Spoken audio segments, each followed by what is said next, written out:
Now shall we start our form? Hello. Hello, glad to meet you, Kelly. Thank you. Me too.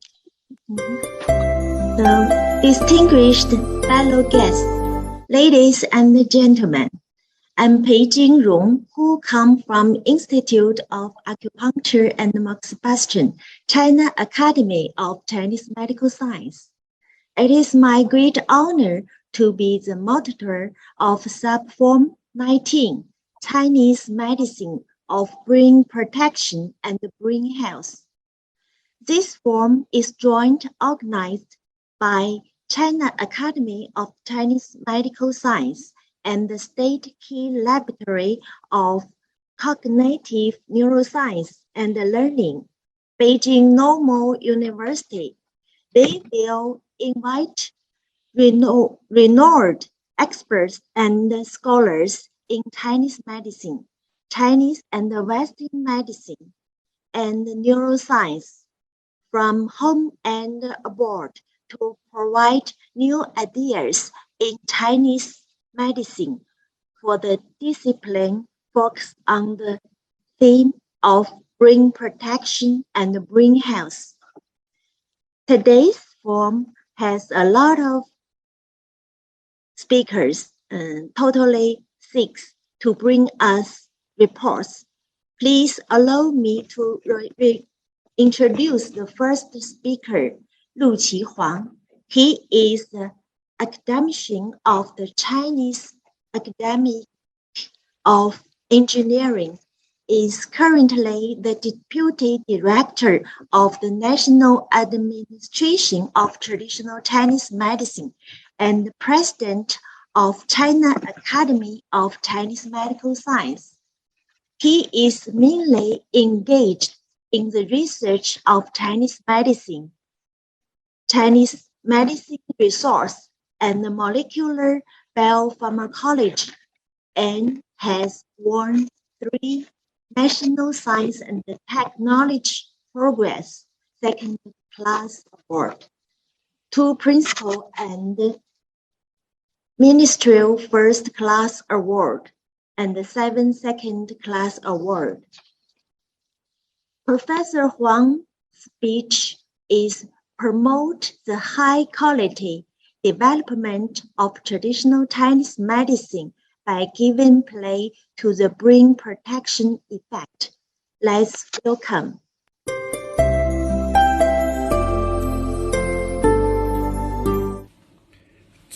各位同仁，大家上午好。首先，我代表中国中医科学院向2022北京脑科学国际学术大会中医药脑保护与脑健康分论坛的召开表示热烈的祝贺，向长期以来关心支持中医脑科学事业发展的单位和专家表示衷心的感谢。脑为元神之府，中医学对脑的认识源远流长，有着深厚的理论根基与实践经验，是脑科学研究中重要并且独特的领域。中医脑病学作为中医类科学的重要组成部分，在丰富脑科学理论、激发脑功能潜力、维护脑稳态等方面均做出了重要贡献。脑科学已成为生命科学的前沿领域，加强中医脑病学的传承创新发展具有重要的时代价值与历史意义。希望我们能够充分发挥中医药特色优势，坚持多学科融合，既要保持理论的系统性与完整性，又要注重实践的开拓性与创新性，形成具有中国特色的中医药脑科学研究体系，助力脑科学探索，为的开拓性与创新性，形成具有中国特色的中医药脑科学研究体系，助力脑科学探索，为守护民众脑健康发挥更大的作用。最后，预祝大会圆满成功。谢谢大家。Fellow guests, ladies and gentlemen,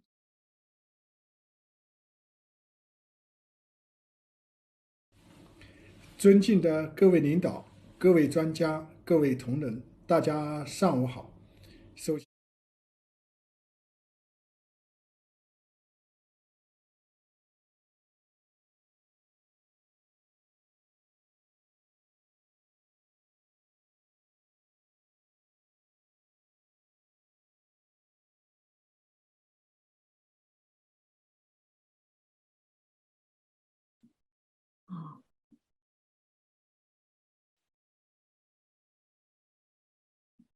Let's move to the second speaker. Let me introduce Professor Keith Keeley from the University of Illinois.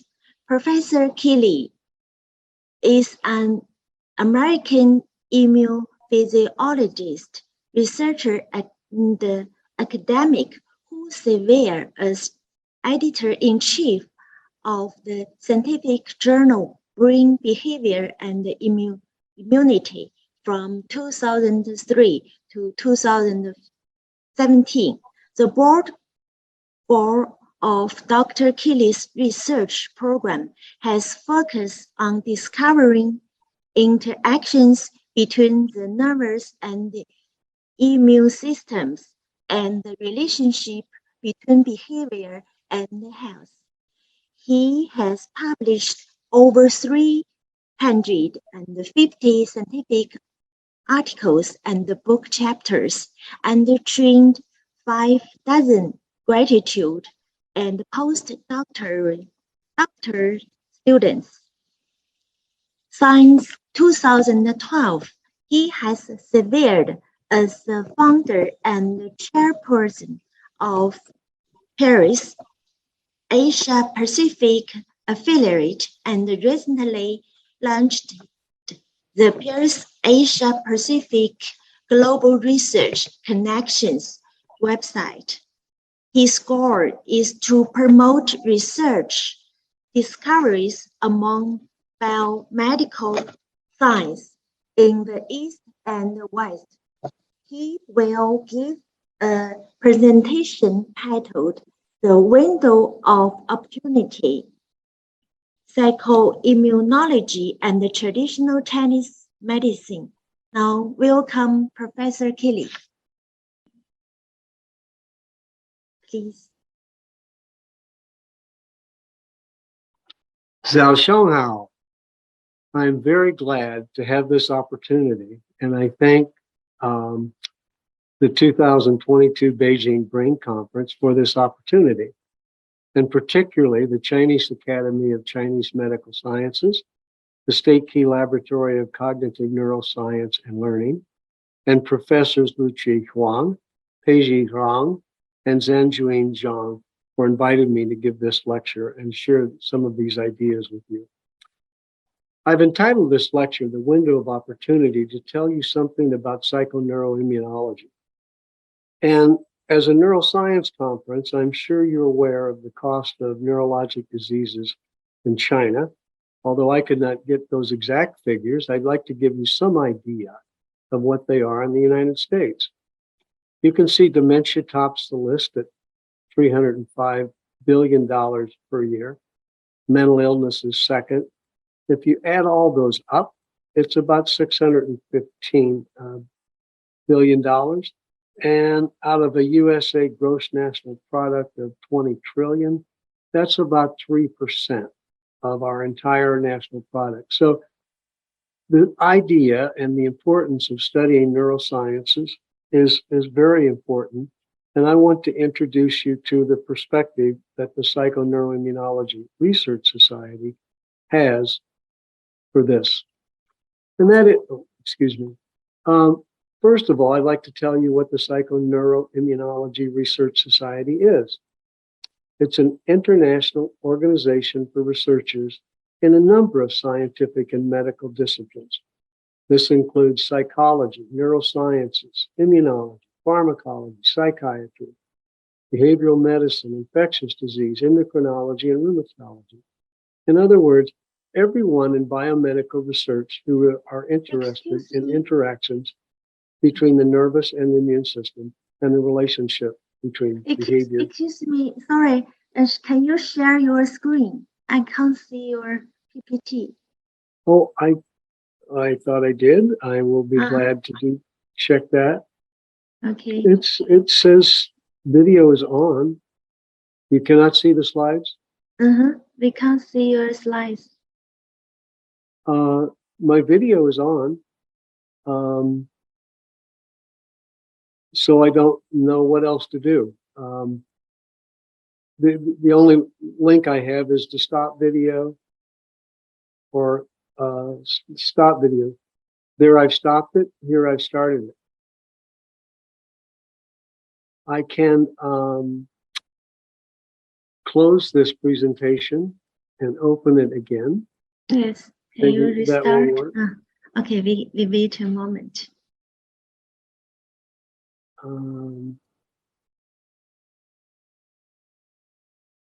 Can you see this? Not yet.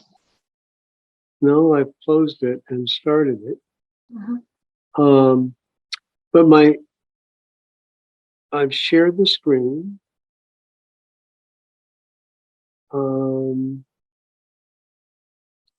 I really don't know what else to do. Do you have any suggestions?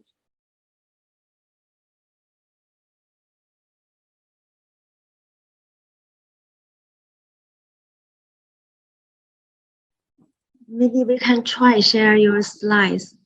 I have. I've tried that too. Okay.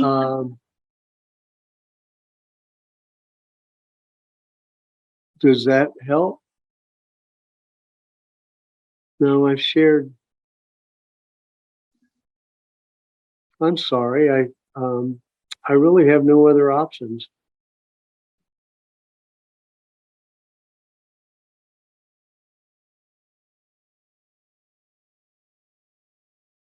Okay, just a moment, and we try to share your slides by our Thank you. computer. Okay, thank you for your give us the slides before the presentation. So let me. Okay, can you? Okay, can you see the slides by your computer? Yes, I can. They're not. I've changed them quite a bit, but that's fine. We can try to use these.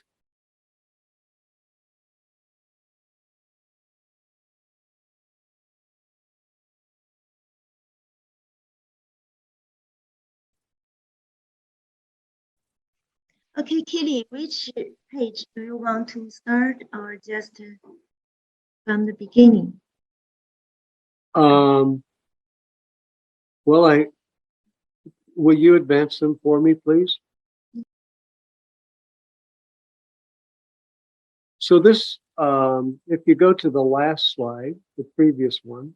对，没说话。Is this slides from this slides? No, the second slide in the Shall we presentation. start? The second slide. We can't hear you, Kelly. Yes, I can. Kelly, can you hear me? Yes, I can. I can hear you. Fine. 他听不到我。Can you go back? I can't hear your voice. Can you go back? Can you go back? 他静音了。对。Can you open your radio?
Psychiatry journals in the world.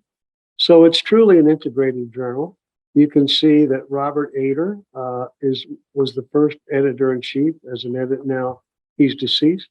I was second editor-in-chief, and now Carmine Pariante at King's College London is the editor-in-chief. We currently have about 14 associate editors. Next slide, please.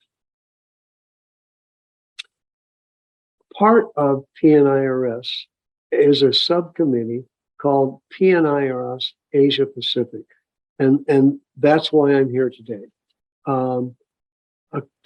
2 years ago, with my colleagues in China, and I'll list them: Yuping Pen from Nantong University, Quentin Liu from Dalian University, Hui-Chi Chong in Taiwan, Sarah Spencer in Melbourne, Australia, Mark Hutchinson in Adelaide, Australia, and Adiyoshi Shimada published this paper to summarize what we have been doing, the progress we have made in promoting psychoneuroimmunology research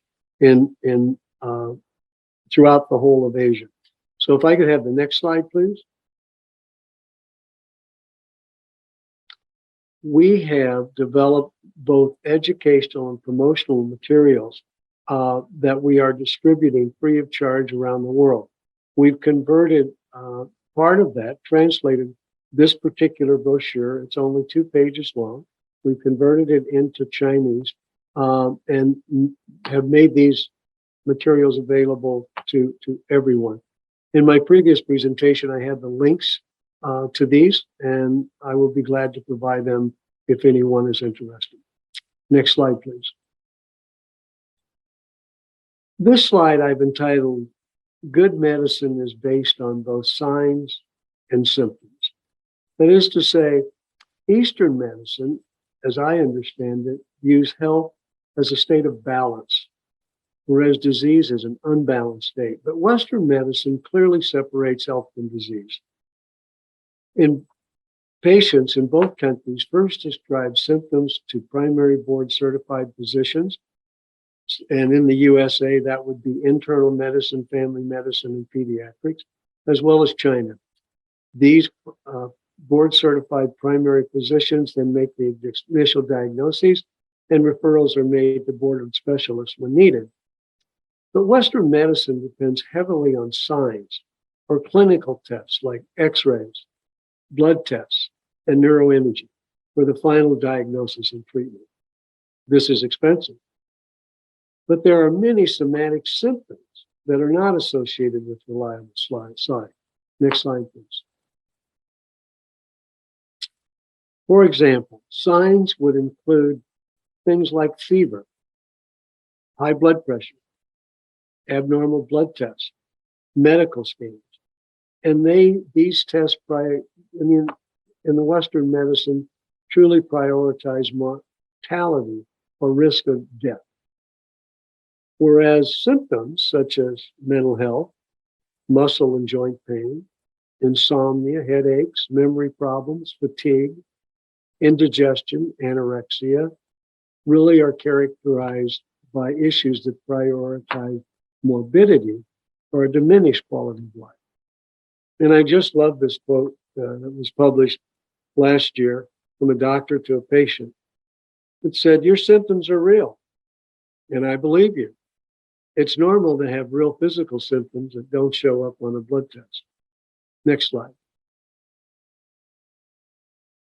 Physical symptoms without obvious signs cause as much as 20% of primary care visits. These are called medically unexplained illnesses, or MUS, or persistent physical symptoms, or PPS, or somatic symptom disorders like SSD.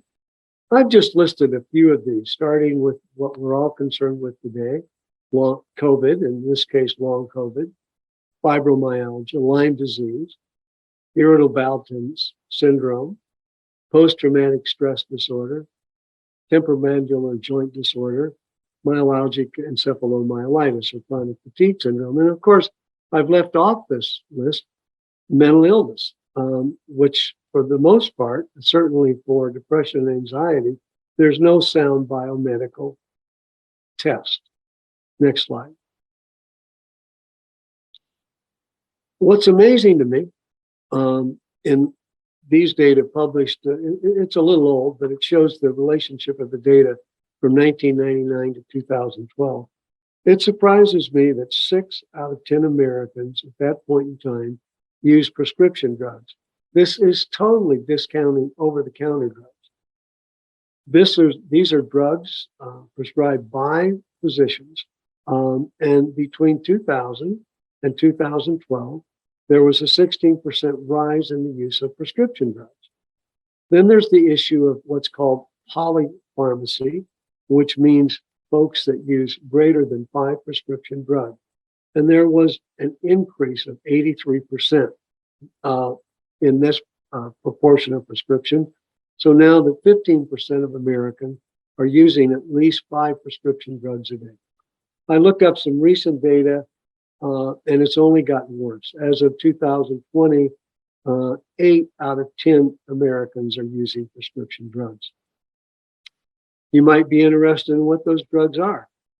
Anti-hyperlipidemic agents, like the statins, have become very popular. And of course, antidepressants, the selective serotonin reuptake inhibitors, prescription proton pump inhibitors, and muscle relaxants like cyclooxygenase inhibitors or narcotic analgesia. So the answer in Western medicine, for the most part, is pills. Oh, next slide, please. And just as an aside, I had taken this slide out earlier, but I wanted to point out in this slide that if you look at something else, cancer and its side effects and treatment, I've listed, according to the American Cancer Society, the physical symptoms of cancer: fatigue, anemia, nausea, pain, infections, lack of appetite, and of course the emotional symptoms, which are distress, anxiety, fear, depression, problems with sleep, drowsiness, difficulty remembering, coping with loss. Now, when you look at this list, I think as neuroscientists, you recognize that there's only one symptom on this list that does not involve the brain, and that's anemia. And I could argue that the brain's involved in that as well. But the point I'm making is that in all these issues with the major disease in this country, which is cancer, the brain is involved in all of these symptoms. Next slide. Next slide, please. And for me, it all began in 1987. And by what I mean began is the idea that the brain and the immune system talk to one another. These were a series of 3 back-to-back papers published in Science in 1987. And you can see the titles: CRF releasing factor producing neurons in the rat activated by interleukin-1. This was a point in time where there was clearly a camp of immunologists, there were a camp of neuroscientists, but there were very few people in those 2 groups talking to one another. So in the next slide, I'll just show you one result from this first paper. Next slide, please. This was a very simple experiment.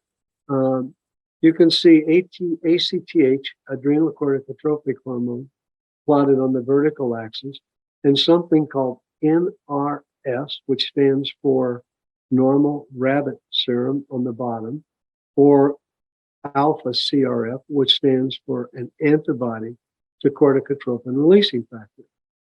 And as you can see, interleukin-1 induced a dramatic increase in blood levels of ACTH. Interleukin-1 was given systemically, intraperitoneally. But when these mice were pre-treated with an antibody to CRF, which of course is released from the hypothalamus, and this antibody blocked it, it totally prevented the rise in ACTH. And to my notion, these were some of the very first data to establish a clear connection between something that comes from the immune system, that is to say interleukin-1, and acting in the brain. And as Professor Bezadovsky concluded, these data further support the notion of the existence of an immunoregulatory feedback circuit between the immune system and brain. Next slide, please. And today, that's not a surprise at all. A recent paper published by Azra Rolls in Israel showed the following. I just need to explain a little bit that these data were collected not just by flow cytometry, which is very common these days, but a much newer technique called time-of-flight mass spectrometry. This is the normal brain of a mouse, and what it's showing on the vertical axis is the percent of total brain immune cells. So most of the cells in the brain, and I'm sorry I can't point to it, but resident myeloid cells comprise about 70% of the brain, of the immune leukocytes in the brain. But now, if you look at all these other cells, one thing you'll notice is that every single type of cell shown here express something called a differentiating marker called CD45 high. That means that all these cells originated from the blood. And as you can see, every type of leukocyte that we know to be in the periphery is found in the normal brain. And if you look a little closer, she actually separated what types of cells were in the choroid plexus versus the meninges. And she found that there were more CD4 T cells in the choroid plexus than in the meninges, while the converse, in terms of GR1 myeloid cells over on the right, and monocytes and macrophages, more of them were found in the meninges than in the choroid. So this should be no surprise to us that there are white blood cells, leukocytes. Every type of leukocyte is found in the normal brain, at least a normal rat brain, mouse brain, excuse me. Next slide. And there's good reason for that. If you think about how the central nervous system might regulate immunity, there are three arguments that strongly support this concept. The first is the brain is very good at integration and synchronization of a multitude of events. And one example that's listed is external inputs, like it regulates temperature in the day-night cycle, and certainly internal inputs like energy management and cytokines. So that's what the brain does. We've known that for years. And so that's a good reason why the brain could and does regulate events in the periphery and the immune system. And of course, the brain is very good at prediction of both sensory and visceral inputs, past experience, and it anticipates events very well. And a good example of that is called immune conditioning. And finally, speed. Instead of days for the immune system to respond, the brain responds very rapidly. Acute stress, as we know, activates the HPA axis literally within minutes to certainly less than an hour. And then there's also the converse that there's a rapid termination of inflammation, which is just as critically important as one considers balanced versus unbalanced approaches. Next slide. Next slide, yeah. So the real issue of psychoneuroimmunology, the take-home message, is that the nervous system is listening to what is going on in the environment, and the immune system is listening to what's going on in the environment. But what's new in terms of psychoneuroimmunology research is that the two systems talk to one another. And to truly understand neurosciences, our society believes that one must understand the role of the immune system in regulating what happens in the brain. Next slide, please. And this is a good question. You know when you're infected with a pathogen, like COVID, but how do you sense it? If you look at this ancient, 17th century painting, it's called the five senses. And if you start on the left, it's clear you can't see the virus. You can't hear the virus. You can't taste the virus. You can't touch the virus. You can't smell the virus. So how do we know that we're infected with the virus? Next slide. This was first proposed in 1984 by a friend of mine, J. Edwin Blaylock, and then published in the Journal of Immunology. He proposed that we really need to think of the immune system as a sensory organ, much like we think of many aspects of the nervous system. That idea took a while to catch on, and it was reinforced just a couple of years ago in one of the major immunology journals called the Journal of Experimental Medicine. Now, I'll just read a few lines from the bottom of this slide. The brain is our computing machine that integrates stimuli from the environment and orchestrates responses to these stimuli. Here I propose that the defining role of the immune system is to sense microorganisms and inform the brain about them. And that's exactly why I think more neuroscientists should become engaged in psychoneuroimmunology research. Next slide. So recently I was asked to summarize the three major discoveries in psychoneuroimmunology in the past 10 years. Well, of course, that's an impossible thing to do, but I chose three, and here are those three. I'll just briefly talk about each one, and I'll start with lymphatic drainage system of the brain. Next slide. And I titled this, Why is Neuroscience and Immunology Agreed to Disagree for the Past Century? And a lot of that is due to one answer, the blood-brain barrier. Yet a major discovery was made about 7 years ago. Two papers appeared almost simultaneously. One in Nature by Joni Kipnis, the other one in the Journal of Experimental Medicine by Aspenwood. And what they found was that there is really a lymphatic system in the brain. And of course, you look at almost any medical textbook today, it will say the brain is devoid of a lymphatic system. So if I just read a couple of the quotes that I took from these papers, the discovery of the central nervous system lymphatic system may call for a reassessment of basic assumptions in neuroimmunology and sheds new light on the etiology of neuroinflammatory and neurodegenerative diseases associated with immune system dysfunction. I won't bother reading the second one, but clearly to me, this shows that anatomy is not dead. This was a major discovery that I think will go down as a watershed moment in psychoneuroimmunology. Next slide, please. The second area that I chose that we've made significant progress in the past 10 years is to understanding how what happens in the gut affects the brain. And we now know, thanks to 16S ribosomal sequencing that can characterize the microbiota of the gut, that the intestine, as shown in this slide, can talk to the brain.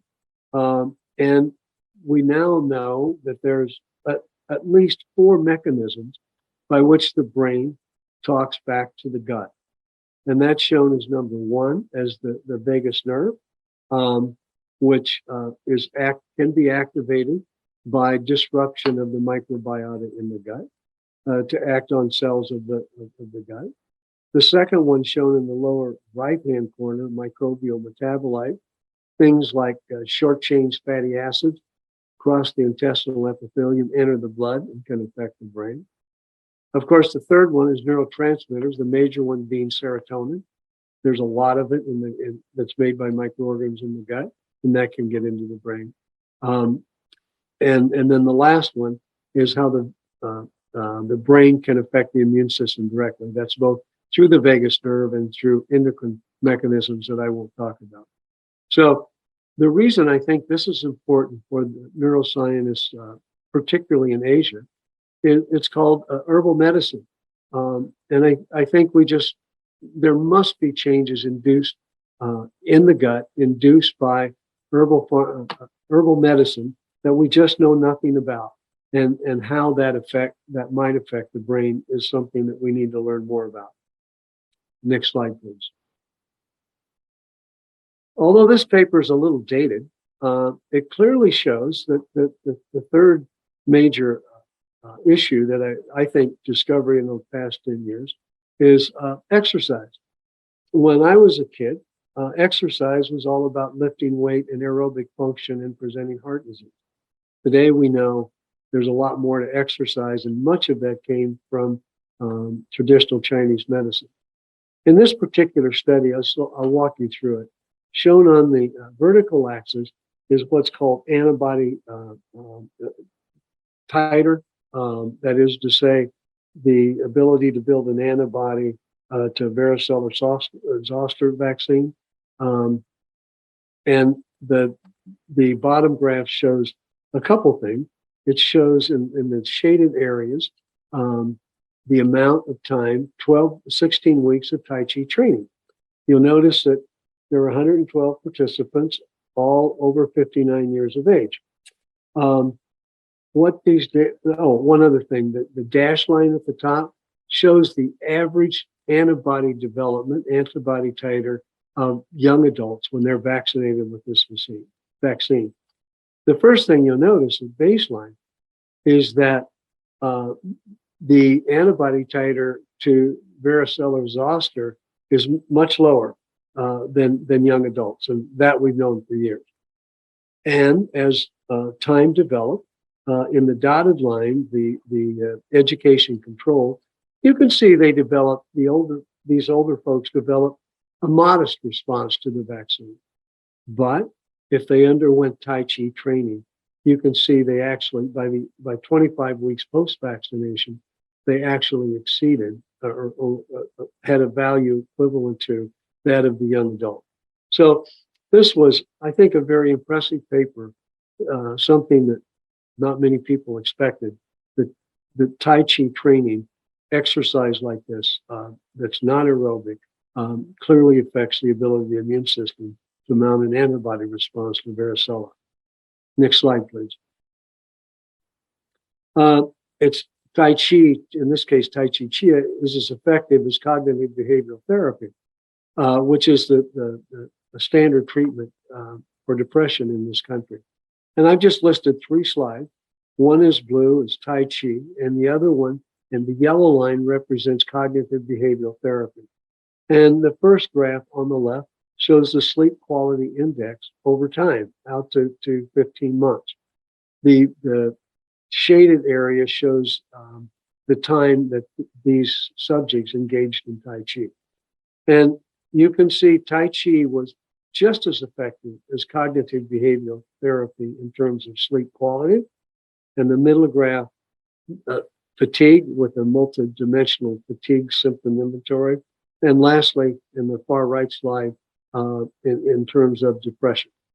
So this to me is also very important in showing that exercise does much more than just take care of your heart.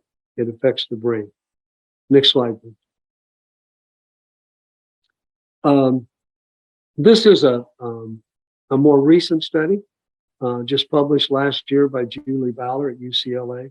She had quite a few number of subjects, something like 80 plus subjects in each of 3 treatments. And what it shows is there are 2 lines. Those in the red line when underwent mindfulness awareness practices, and those in the blue line were simply wait-listed controls. And you can see the adjusted mean for the fatigue ratio was much higher, or I should say much lower, if the subjects underwent mindfulness awareness. The same is true for insomnia, where mindfulness was much better and significantly different than the waitlist control. And then I won't talk about the few vasomotor symptoms where there was less of an effect. Next slide, please. This paper just appeared last fall, I think November or December, in Nature.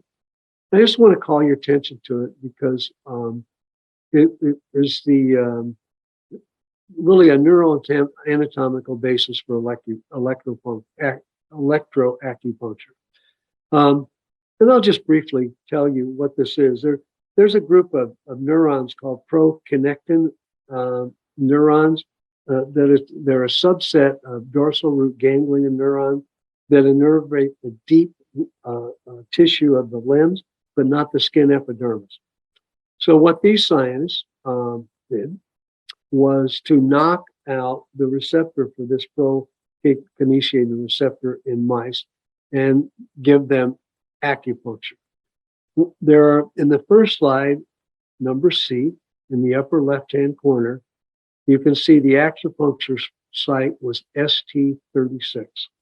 And when acupuncture was given, noradrenaline in the blood increased. But in the knockout mice, called the PROKR2 AD ablated mice, you see there was no rise in norepinephrine. The very same thing happened with adrenaline. It increased when given electroacupuncture at the ST36 site, but that did not occur in the knockout mice, and the same was true for dopamine. Now, move to the next slide, the next panel, number D. These authors, I'm sorry, would you go back, please? Yes, panel D. Relating it to immunology, you can see that electroacupuncture, well, first of all, they used LPS to induce pro-inflammatory cytokines because there's very little in the blood without a stimulation like LPS. LPS injection led to around 10 nanograms per mil of TNF, but that did not occur in the knockout mice as shown in the same panel D. If you look at another cytokine, interleukin-6, electroacupuncture increased the amount of serum IL-6, and LPS increased the amount of IL-6, but electroacupuncture reduced that. But in the knockout mice, that did not occur. And then, more importantly, panels F and G show the survival of these mice given acupuncture or no acupuncture with the mice that did not have these neurons, and that's shown in the red line. You can see that the mice survived a lot longer if they did not have these neurons after given acupuncture. So their story was shown in panel F at the bottom. There's the subset of neurons in the deep tissue, at least in mice, these dorsal root ganglion neurons, that acupuncture activates these neurons, travels through the dorsal root ganglion, goes up to the drain to the dorsal vagal nervus, activates the vagus. The vagus then acts on the adrenal gland to increase the release of norepinephrine, adrenaline norepinephrine, which blocks the release of inflammation and inhibits inflammation caused by LPS. I think this is a remarkable study. It's remarkable because, at least from what I know of electroacupuncture, it's one of the first to show a clear feedback loop and a neuroanatomical basis for acupuncture. Next slide. So I would like for any of you that are interested in psychoneuroimmunology to join us by registering at this website, which is given at the bottom of the slide, pnirs.ansi.illinois.edu. And it's simply a website that will take you literally 3 minutes to fill out. It's as shown in the right. The website looks like this. The first person is Sarah Spencer from Australia. She simply listed where she's from, what country. She simply listed the link to her website, her email, and her major interests. Those 4 things.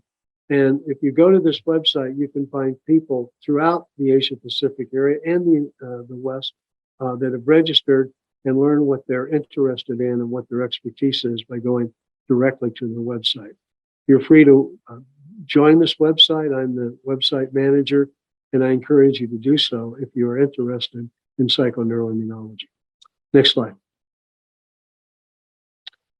The exciting thing about what psychoneuroimmunology has done in the past has now led to the development of an entirely new field called immunopsychiatry. I wrote this chapter a year or two ago, and I started with this quote from Charles Dickens, which A Tale of Two Cities. This is one of his best-known historical novels, and I used it because it was the worst of times for the fledgling field of psychoneuroimmunology 40 years ago. But now it's the best of times for this field that emphasizes an integrated physiological approach to biomedical research. And that's exactly what I think traditional Chinese medicine does. It's very integrated in nature. We just need to learn more about it. Next slide. And this is where I'll end, which is something from Confucius. Real knowledge is to know the extent of one's ignorance. Thank you so much, and I'll be pleased to answer any questions that you might have. Okay, thank you. Thank you, Professor Keeley. And thank you very much for your valuable and interesting presentation. We learned a lot, especially you mentioned Chinese herbal medicine and Tai Chi and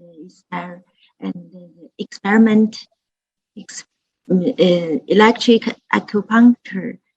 And we know psychoneuroimmunology is one of the fastest growing fields in the life science. It fills the gap between the nerve systems and the immune system. Just now you said psychoneuroimmunology based on crosstalk between the brain and the immune system.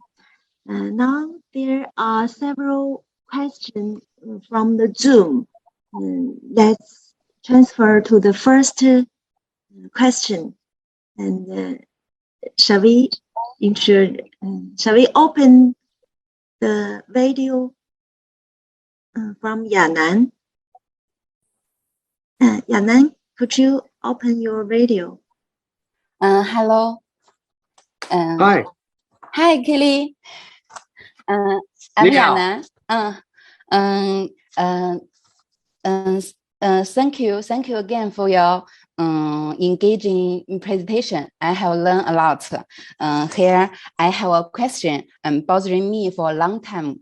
I would like to talk with you. As you have just said that psychoneuroimmunology focus on crosstalk between the brain and the immune system. Well, most studies have probably focused on more on the correlation between them and less on causal relationship between them. I have a question. How should we think about the causal relationship between the interplay of the nervous and the immune system, especially if, for example, patients with depression have both abnormal levels of facial inflammation and abnormal in brain functions, and we intervene with acupuncture in those patients and found a reversal in both of those. How should we design trials to investigate whether acupuncture modulation brain function foster or peripheral inflammation levels? I look forward to hear your viewpoints on this. Thank you. Well, thank you for the excellent question. Of course, Western medicine is focused really on cause and effect. And I would direct you to three people that have really been leaders in what I'm about to explain. One is Neil Harrison in England. He has done quite a bit of MRI imaging of patients with depression, and then also given anti-inflammatory agents. and there are a number of those, particularly the IL-1 receptor antagonist and the TNF receptor antagonist, both of which are currently used in clinical medicine for other diseases. The second person is Carmine Periante, who is the editor-in-chief of Brain Behavior and Immunity. So his address is easy to find. And what he's done, along with his mentor, who is Andrew Miller at Emory University, they have collectively shown that clearly not every patient that has depression has inflammation. That is to say, there's a subset of patients, around 30 to 40%, that have systemic inflammation, at least as assessed by something called C-reactive protein, CRP. This isn't elevated in all depressed patients, but many. And as you know, there's not a good marker for depression at all. You simply have symptoms, and we don't have signs. So those three people would give you some idea of how to approach this in a human, because clearly you need a blocker of some type, and acupuncture might be another way to do that. So just like this paper in the mouse that looked at acupuncture and cytokines, that same thing could be done in the human, except for the brain part. You can get the blood, but not the brain. And you could compare that with anti-inflammatory agents, like anti-TNF, like anti-IL-1 receptor antagonists, and determine if it's effective, more effective or less effective than acupuncture for a variety of issues. But I would encourage you to first screen the subjects, the patients, to determine if they're in a chronic inflammatory state. And CRP, C-reactive protein, is a good measure to do that. I hope that answers your question and gives you some direction as to who are really the leaders in this field that have done work to answer your question. Okay, thank you. I'm looking forward to have the opportunity to talk with you about more this topic in the future. Thank you. 谢谢你。谢谢。 Okay, thank you. And being time is limited, there are only one question left. So please connect to next student. Can you open the video? Okay. Can you open your video? Oh, okay. Hey, can you hear me? Yes, I can.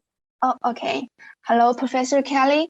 I'm Chen Yu, a graduate student of the Institute of Acupuncture and Moxibustion of the Chinese Academy of Traditional Chinese Medicine. And my tutor is Professor Rong. And I was deeply inspired by your presentation. And I'm very interested in the interaction between immune systems and the nervous systems. I would like to ask you about the implementation and the application of the anti-inflammatory strategies for the depression. And is the anti-inflammatory policy for depression only targeted at depressed patients with abnormal serine inflammatory factors? We know that not all the patients with depression have a hyperinflammatory state. And there may be patients with behavioral changes you mentioned without corresponding blood test results. How can this group be identified, and is necessary to treat them with anti-inflammatory therapy in advance? And maybe I'm not expressing myself clearly. You can read the text in the chat box on the right. You've expressed yourself very clearly. I wish I could express Thank you. myself in Mandarin like you speak in English. But the answer to that question is similar to the last one. I think much of the science on your question is done by first screening for patients that have would be considered in a chronic inflammatory state. CRP is the one marker that's mostly used. So I think inflammation is, I know inflammation is not going to explain 100% of the patients with all forms of depression, but I think it's going to take a big bite out of it. I think if we could help 30 to 40% of these patients with anti-inflammatories, because they're already in an inflammatory state, I think that would be a tremendous advance for neurosciences if we could do that. There are other markers I could suggest. The one that I'm thinking is the IL-1 receptor antagonist, the TNF alpha receptor. In some studies, these go up in depressed patients, and others, they don't. And so this is the real question at hand. There is no good biomarker for depression. Yeah. But my approach would be to find those folks that are in a chronic inflammatory state using 2 or 3 of these markers that I've suggested, isolate that population and give them anti-inflammatory. That's what's being done in the United States and Europe now. I'd like to see the same thing done with acupuncture. Thank you. Thank you for your answering. Thank you. You're welcome. Thank you very much for Professor Kelly for your excellent presentation and the very detailed answer for the students. So looking forward to see you next time. Bye bye. 谢谢你。谢谢，谢谢再见。技师，再见。Thank you. Let's move to next speaker, Professor Zhang Zhanjun. He is currently the Executive Deputy Director of the State Key Laboratory of Cognitive Neuroscience and Learning at Beijing Normal University, Director of the Center for Brain Health Research in the Elderly at Beijing Normal University. He also the visiting professor at the Chinese Academy of Chinese Medical Science. He is currently the director of the Brain Cognition and Health branch of the Chinese Society of Geology and Geriatric, and the deputy director of the anti-aging branch of the Chinese Society of Pharmacology. Today, he will give us a presentation entitled The Beijing BABRI Community Dementive Cohort Study and the Prevention and Treatment of Chinese Medicine. Now let's welcome. Thank you for your kind introduction, and thanks so much for inviting me and for giving me this great opportunity to deliver this speech. I'm Zhang Zhanjun from Beijing Normal University. I'm very honored to have this opportunity to talk about the cohort study that we have been doing for more than 10 years at Beijing Normal University, aimed at understanding the early prevention of dementia. And I also discuss some treatment progress on dementia from a perspective of traditional Chinese medicine. Actually, the whole world is facing the big challenge for aging, especially in China. The world population aging in 2017 reported that globally, the elderly aged over 60 years old will be reached to 1.4 billion in 2030 and 2.1 billion in 2050. Where in China in 2020, the number was 264 million and will be reached to 487 million in 2050. And the percentage of the total population is pretty high. Alzheimer's disease is a severe public health issue in this aging society. It progresses slowly with a long incubation period. Previous studies have found that early diagnosis and intervention can help reduce the occurrence of AD by 1/3, especially the traditional Chinese medicine might have unique advantage for such chronic and persistent disease, and it may be used to improve the effectiveness of prevention and intervention efforts for Alzheimer's disease and early stage. In traditional Chinese medicine, syndrome is a crucial concept. Different combinations of syndromes can predict the risks of chronic disease. Thus, an evidence-based syndrome cognition disease system is needed to guide AD prevention. However, the traditional Chinese medicine diagnosis system is different from the Western system, in which only 0.4% of mild cognitive impairment was correctly diagnosed. With suitable screening tools and a standardized system, it is possible to identify Alzheimer's risk with traditional Chinese medicine syndromes. In addition, the TCM drugs are also needed to be assessed in clinical trials for the treatment of Alzheimer's disease. Many countries have initiated the cohort studies of aging and cognitive impairment in the 60s, 90s, 2000s, and 2010s, such as Adney in the United States, Bioback in the UK, Arbo in Australia, as well as several other projects in Asian countries, including Japan and China. To fully explore the TCM prevention, diagnosis, and intervention on Alzheimer's disease, there are many basic theoretical and technical issues to be solved.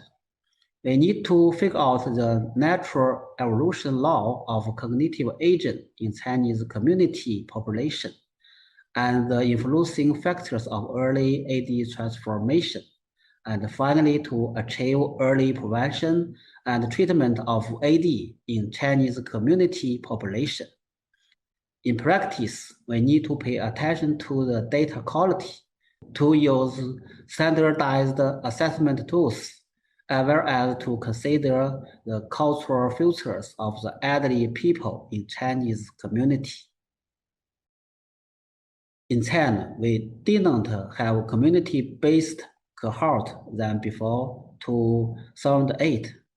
To answer these key questions about Alzheimer's disease progression and the TCM prevention, based on scientific frontiers and social needs, our Beijing Aging Brain Rejuvenation Initiative project was launched in the community in 2008.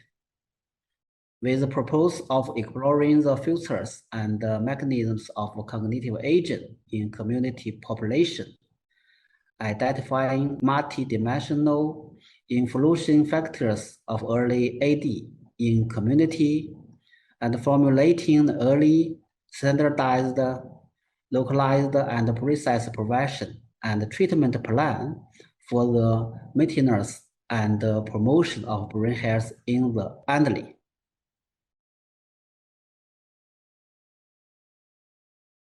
To the best of our knowledge, BABRI is the first community-based longitudinal cohort study in China and initiated in 2008, building a database combining cognitive aging and brain imaging feature of aging. We established a national consortium from community in Beijing to hospital nationwide. We used accelerated longitudinal design for follow-up screening of our participants and constructed a multidimensional database with neuropsychological data, TCM syndromes, biochemical markers, gene types, and neuroimaging data.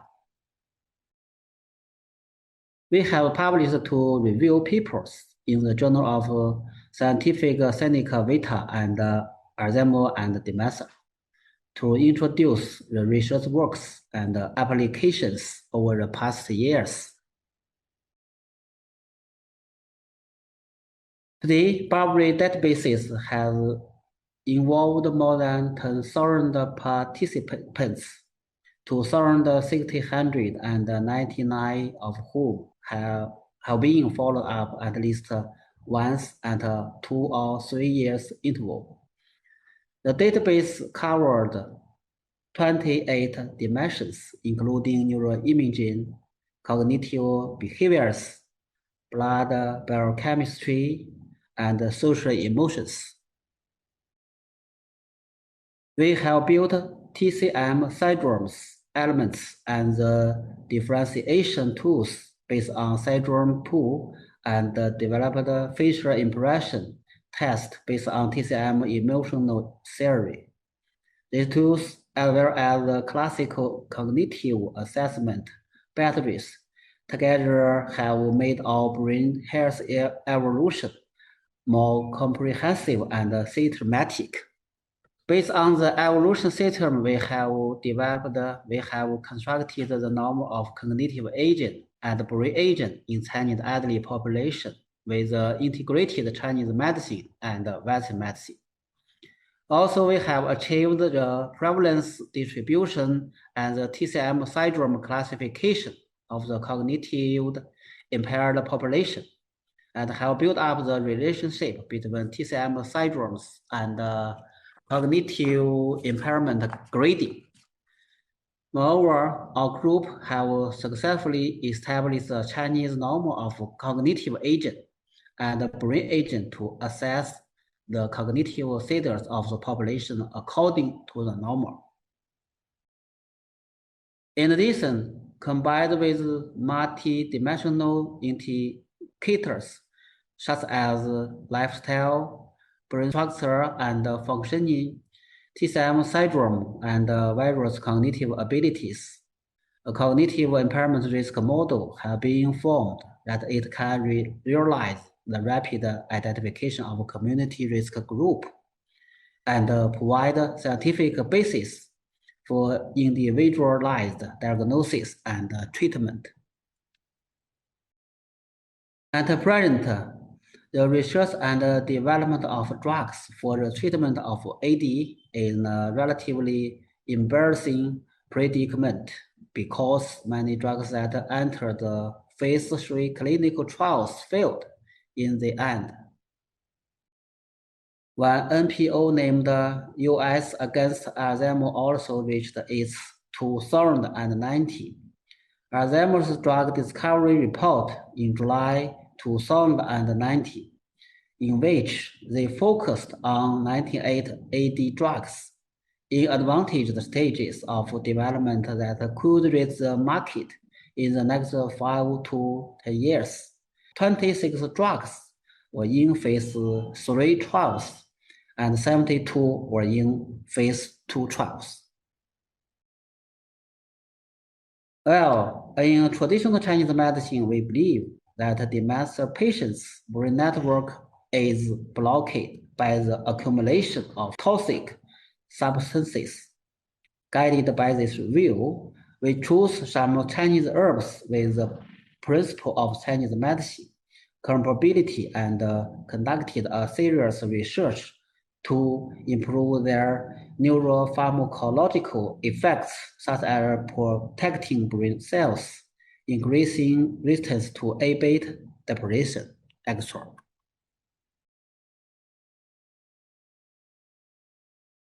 Our 2-year longitudinal study with TCM intervention shows that this kind of TCM could also play a critical role in maintaining and improving the cognitive ability of patients with mild cognitive impairments.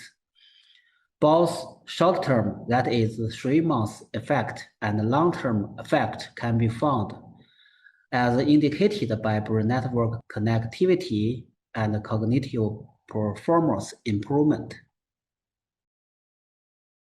Furthermore, our study was also recommended by F1000 Prime because of our innovative use of neuroimaging technique in the evaluation of TCM efficiency. The recommended editor wrote to us that this study may open up a new window for using modern approaches to cleverly evaluate the effectiveness of compound TCM.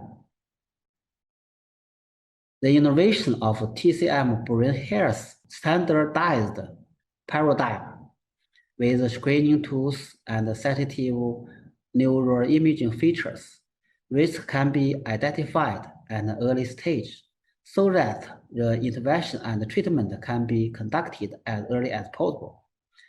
We have developed theories in the perspective of TCM, highlighting the importance of syndrome identification and risk warning. We have followed this paradigm and conducted several ongoing projects and clinical trials. We have also published hundreds of high-quality research papers in clinical medicine, neuroscience, and geriatric sociology based on Barbary database. At large-scale database, we will also learn and reference more than from other large international databases like ADNI and UK Biobank. We are also highly open to the future data theory, communication, and collaboration. In the next part of my presentation, I would like to introduce to you our progressive screening system for brain health examination, which consists of 3 kinds of assessment tools: memory clinic, risk assessments of dementia, and clinical toolsets. The employment of these comprehensive assessments will also us to have the freedom to choose screening tools based on scenarios and needs, get feedback in time, and store screening data in order.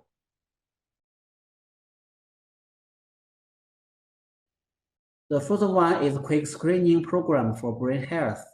The protocol takes only 6 minutes. It can efficiently screen people at risk for cognitive impairment with more than 73% sensitivity in the discrimination of mild cognitive impairment. The second one, professional assessment program for cognitive impairment, provides in-depth screening of multiple cognitive domains to clarify the level of dementia risk for participants. It constructs a system diagnostic system for cognitive disorders. And the last one, clinical neuropsychological assessment battery. We have developed more than 40 professional test tools covering for dementias, traditional Chinese medicine, neurocognition, mental and emotional health, and life function. In addition, we have designed brain health assessment programs targeting different research topics in different clinical departments. We also provide customized assessment protocols to meet the research and clinical needs. We can clearly use that there are plenty of advantages of screening system for brain health examination, including its high flexibility as a fact, and it can be self-assessed, reduce the requirements for professionals, applicability to multiple scenarios, immediately availability of reports, and easy data storage and management.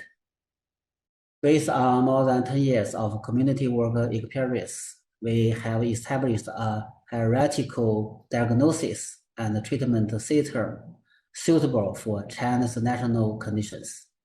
Using 6 minutes rapid screening program, we can provide programs in the community for a broader group of elderly people at risk before entering risk assessment.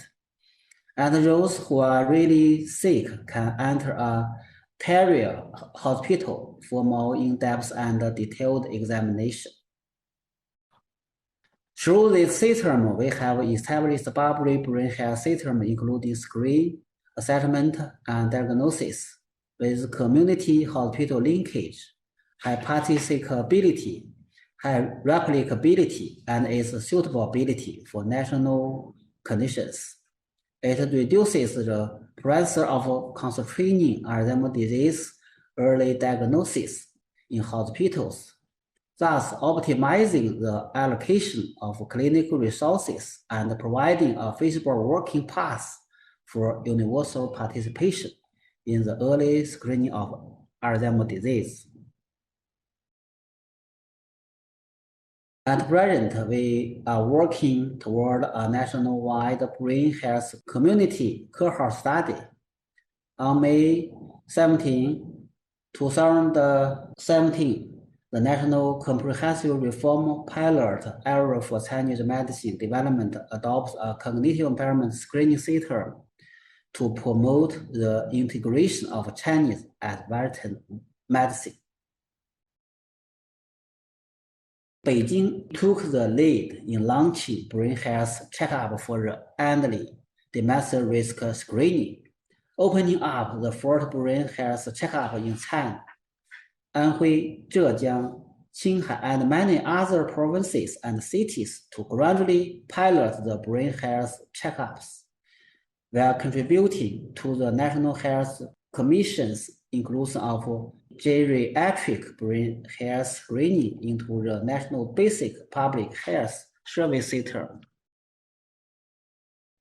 From 2019 to 2012, we served over 487,000 elderly people from 1,523 communities in Beijing with brain health examination. In the brain health examination, we found that 27% of elderly people over 50 years old were suffered from with cognitive decline, and 11% of total were MCI patients.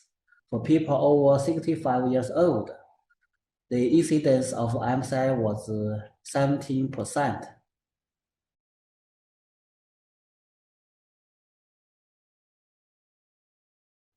In addition, we have also established a learning platform called iNow Academy, and on every Thursday evening, we hold online expert lectures. And the total number of doctors participating in this weekly learning is nearly 2,000, with 400 to 500 people each time. If you are interested in our learning platform, you are welcome to enter Brain Academy and listen to the lectures from the industry professional every week. That's all for our talk today, and I greatly appreciate your patience and attention. Thank you again for this great opportunity to share our research and community work.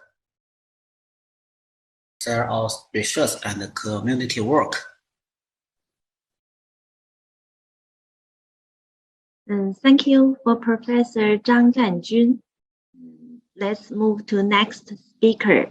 Is Professor Zeng Fang.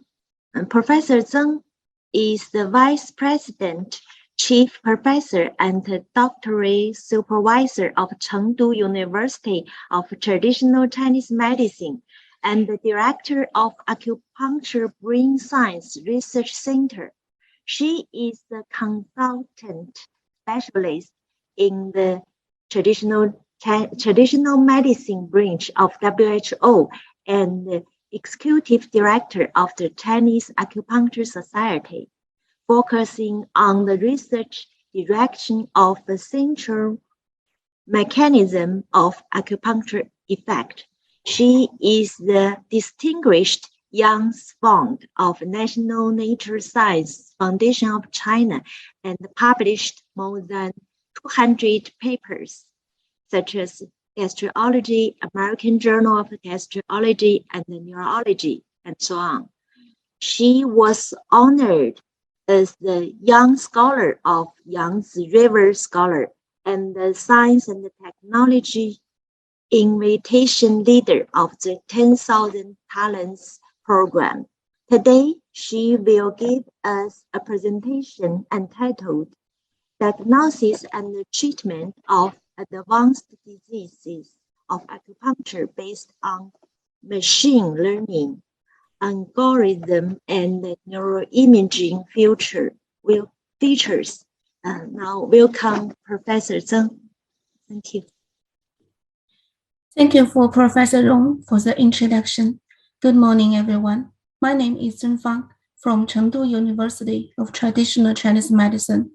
It's my great honor to be invited to give a speech on the Symposium of Chinese Medicine of Brain Protection and Brain Health in the Brain Conference. Today, I will focus on the therapeutic effects prediction of the acupuncture, treating some clinical diseases based on the machine learning and the new image features. I will introduce my teamwork from the following 4 aspects. The first is why I do this work. As we know, acupuncture also originates from ancient China and has been used for more than 2,000 years. And nowadays, about 118 countries and regions using acupuncture. And as we know, the World Health Organization has recommended indications for acupuncture treatment twice, one in 1978 and another in 1996. Among the diseases recommended by the WHO, we found that the pain and functional disorders ranked a large proportion. And recently, a lot of high-quality studies also showed that acupuncture has a certain efficacy for pain relief and good for the functional diseases. And in our teamwork, we also found that acupuncture could relieve the symptoms of patients with functional dyspepsia and also significantly reduce the frequency of migraine attacks of the patients. However, we always noticed that there is a significant individual differences in the acupuncture responses among patients. For example, studies have shown that the analgesia effects of acupuncture treating for a lot of pain symptoms shows individual differences. That means for some patients, for example, if they have a stronger expectation of the therapeutic effects or the baseline pain severity of the patient is significant, maybe they will get good effects. And we also found that for the 2 types of functional dyspepsia patients, the therapeutic effect of acupuncture is good for the EPS patients rather than the PDS patients. That means acupuncture is not good for all the patients or subtypes of one kind of disorders. So,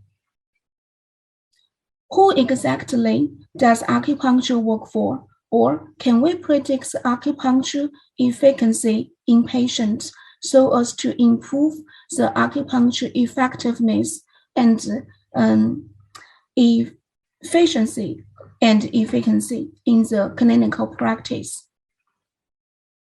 And recently, with application of machine learning technologies, there's a lot of studies focused on the therapeutic prediction has been done.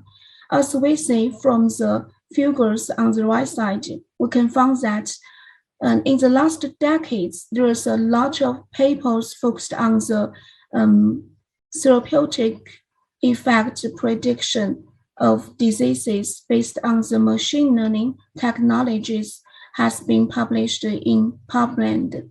And by using the unsupervised learning algorithm and the supervised learning or even the neural network deep learning, a lot of investigators found that the machine learning technologies can be is useful for the effectiveness prediction.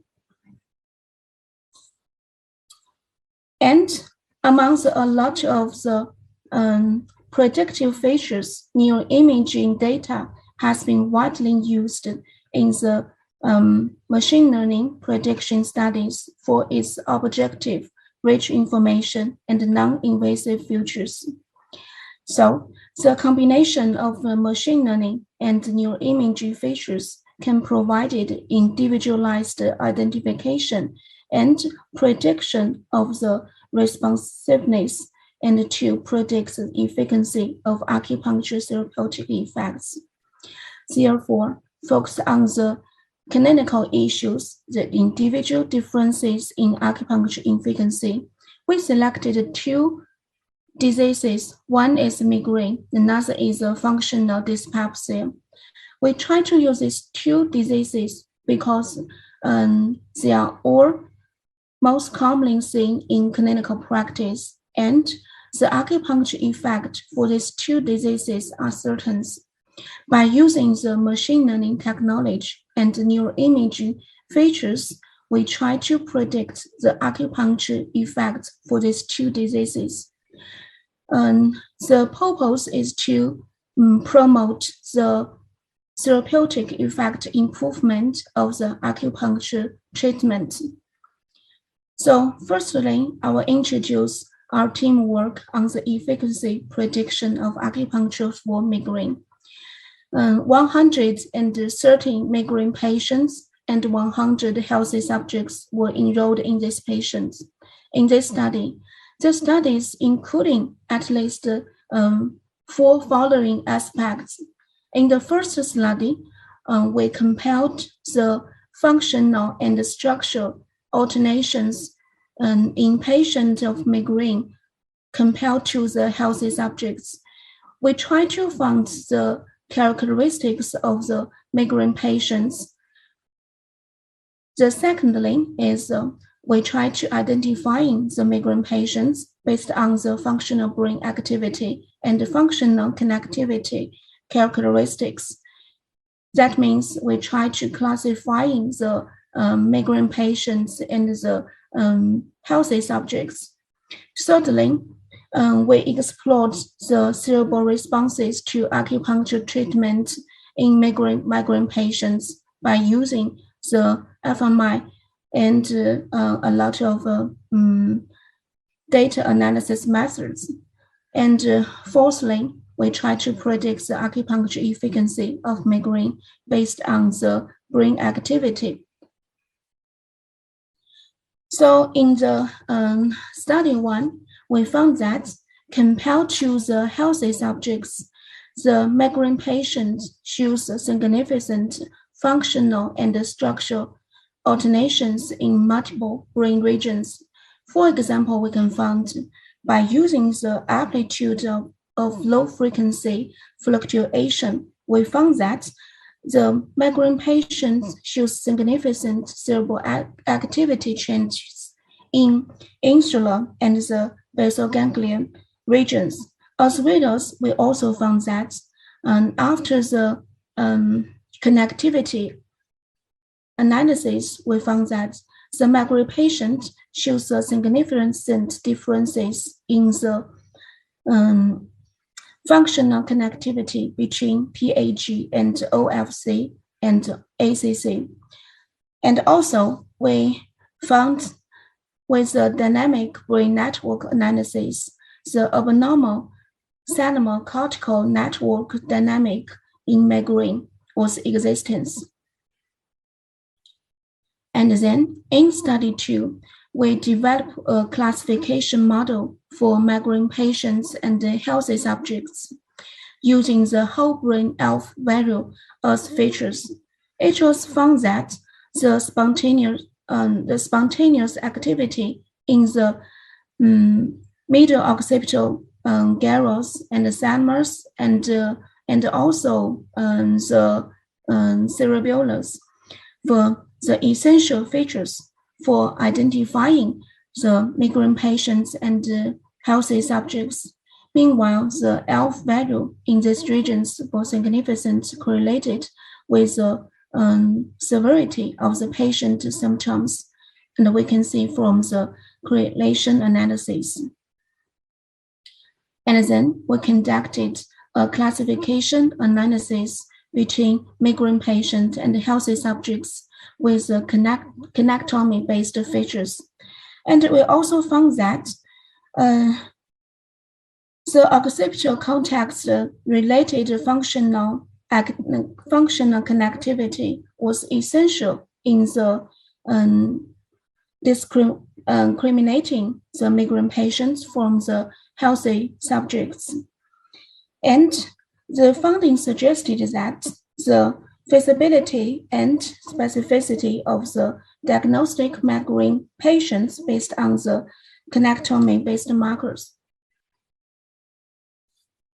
And in the third three, we further analysis the modulation effect of the acupuncture treatment on the abdominal brain functional activity and the network connectivity of the migraine patient.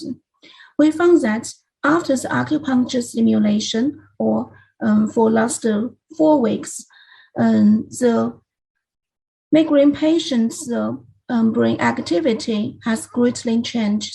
Especially these changes was how to say is coined with the abdominal changes of the patients compared with the healthy subjects. For example, acupuncture could significantly modulate the functional connectivities of the, you can see the limbic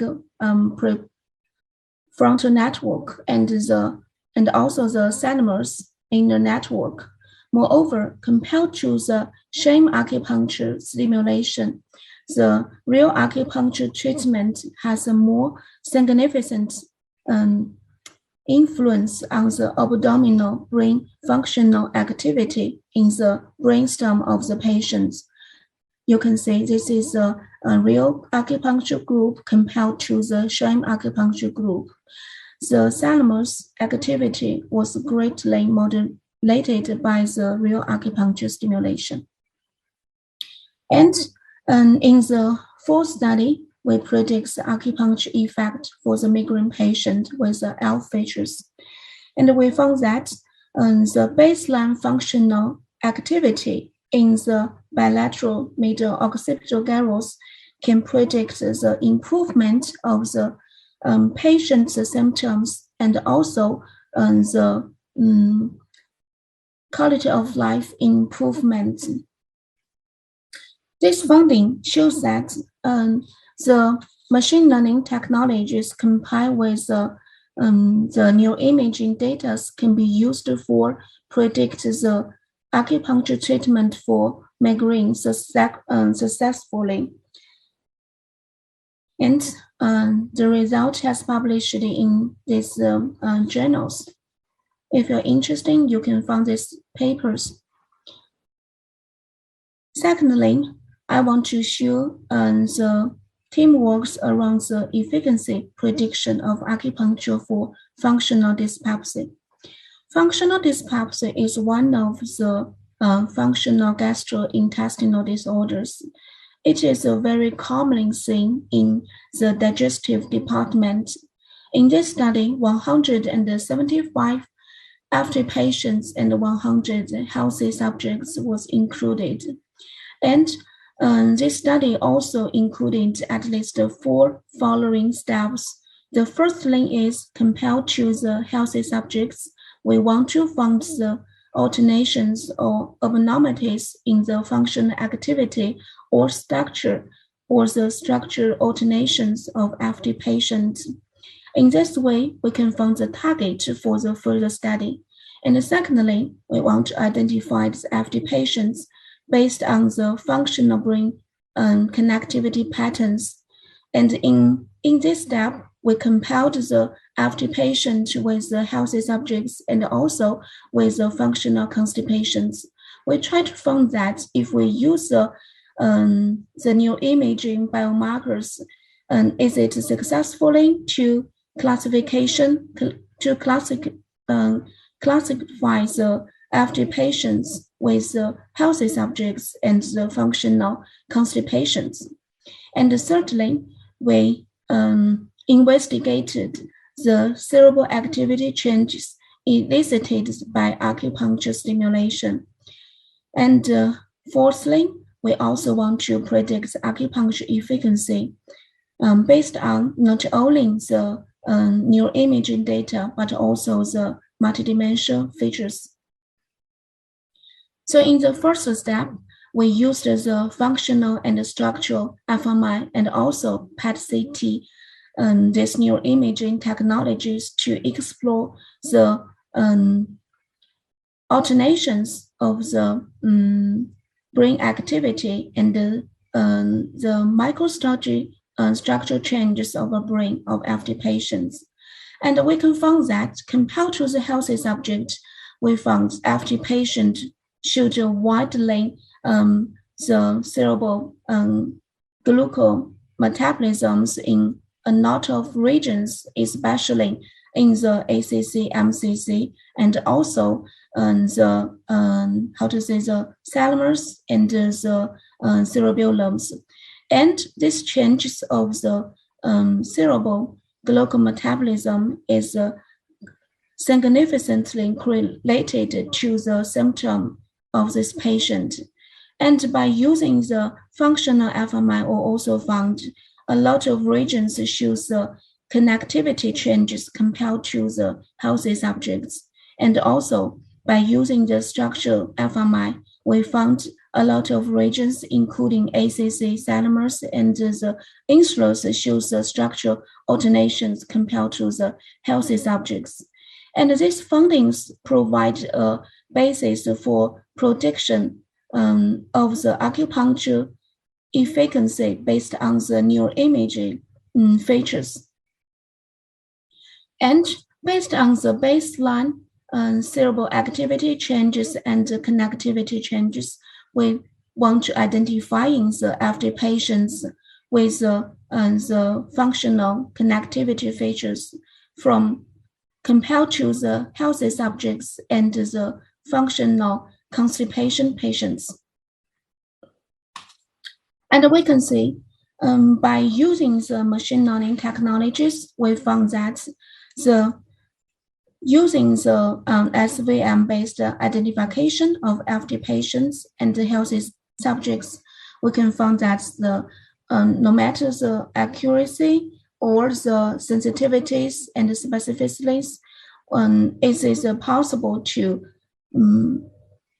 identifying FD patients from the healthy subjects.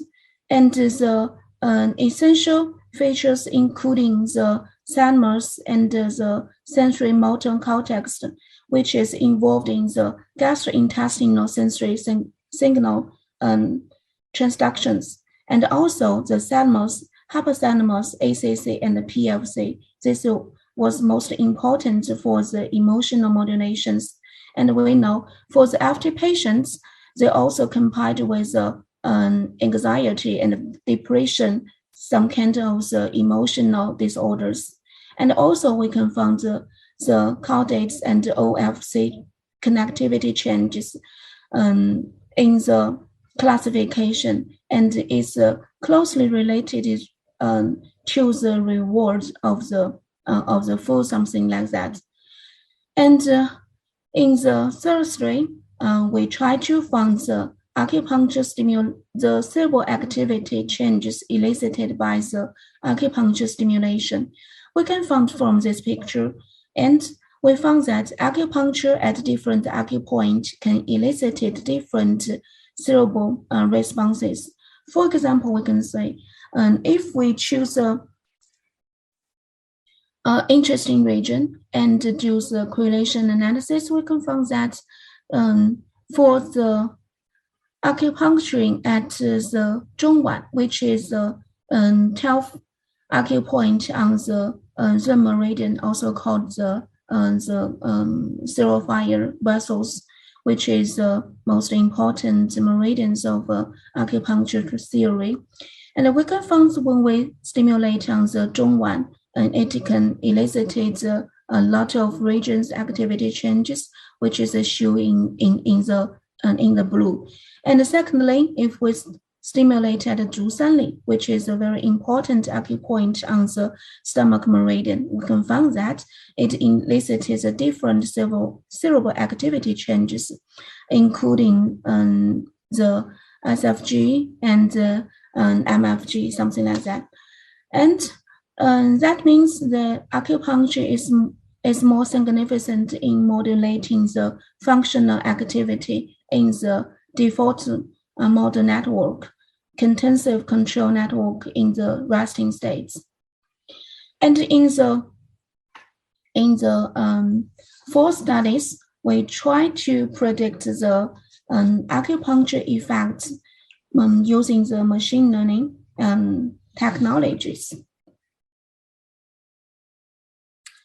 And we found that the patients, finally we found that we can use these technologies to predict the baseline cerebral activity changes to predict the acupuncture effect.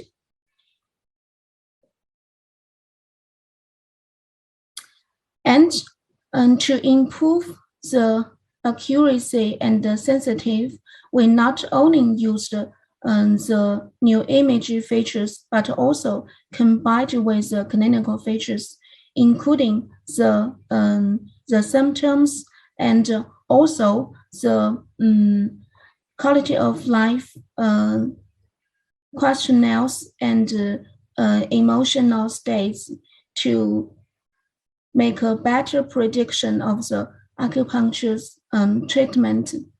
We can find that use multi-dimension features, we can effectively to predict the acupuncture response and to predict the symptom improvement and also the quality of life improvement. And we also found that compared to just use neuroimaging data, using multi-dimension features can more effectively to predict the acupuncture effects. There's some results shows in the slides. And these papers are also publishing on the gastroenterology and also the American Journal of Gastroenterology. If you are interested, you can find this result in these papers. So in conclusion, we can find that compared to the healthy subjects, patients with migraine or functional dyspepsia have the altered functional brain activity and also the structural alternations and the connectivity patterns. And the patient could be identified individually based on those disease-related neuroimaging features and machine learning algorithm. Acupuncture might treat migraine and functional dyspepsia patients. The mechanism may be related to modulating the targeted network-based regions and the altered functional brain activities. And acupuncture efficacy could be predicted by the baseline neuroimaging features of the patients, and the performance of prediction model could be improve the prediction of clinical and neuroimage data as features. And based on our previous studies, we can see maybe in the future, using a large sample size to improve the robustness of reproductive of the result is possible. And we also can use selected predictive features with a hypothesis to enhance the interpretability of model, and also choose the appreciate axon to improve the stability and generalization of the model. And also an independent example test is also necessary. And so finally, we want to thank for the National Natural Science Foundation of China and also the National 973 projects and the Sichuan science and technology projects for the funding support. And also, I appreciate my co-investigators and my team members. Thank you so much. That's part of my our team works on the acupuncture efficacy prediction. Thank you for your attention. Thank you, Professor Zeng. Thank you for your excellent presentation, which gave us a frontier and the topic, hot topic. Is there any question from the Zoom? I think, here is the question from Zhang Shuai. Okay, could you? Yes. Yeah. Hi, hello, Professor Zeng. Can you hear me? Yes, I can hear. I'm